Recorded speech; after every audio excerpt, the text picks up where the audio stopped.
क्या आप सोच सकते हैं, सिर्फ 3 कदम जमीन मांगकर कोई पूरा ब्रह्मांड नाप सकता है?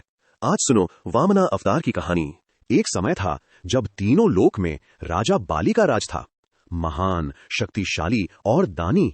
उनकी कीर्ति हर दिशा में फैली थी, लेकिन उनकी शक्ति से देवता भी घबरा गए थे।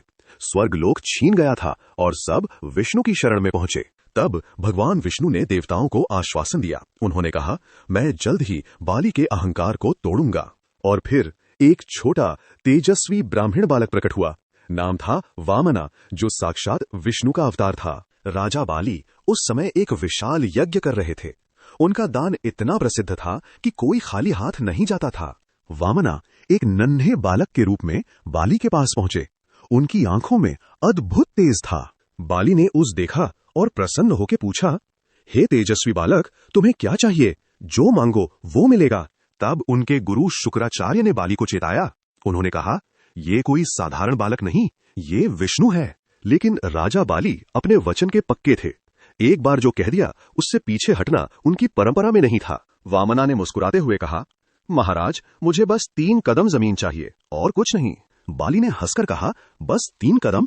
इतने बड़े राजा से इतनी छोटी मांग? और जल देकर संकल्प ले लिया। और फिर चमत्कार हुआ। वामना का रूप विशाल होने लगा। वो बढ़ते गए, पूरे ब्रह्मांड से भी बढ़े। पहले कदम में उन्होंने सारी पृथ्वी को नाप लिया।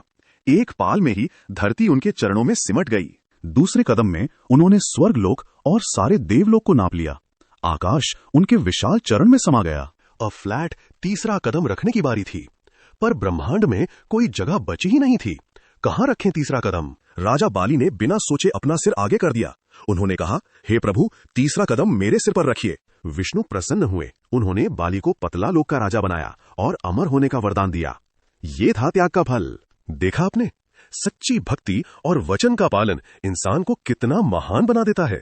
छोटा रूप, बड़ा संदेश। ऐसी और रोचक कथाओं के लिए कथा सागर को सब्सक्राइब करो, बेल आइकन दबाओ और हमें फॉलो करो। जय श्री हरि।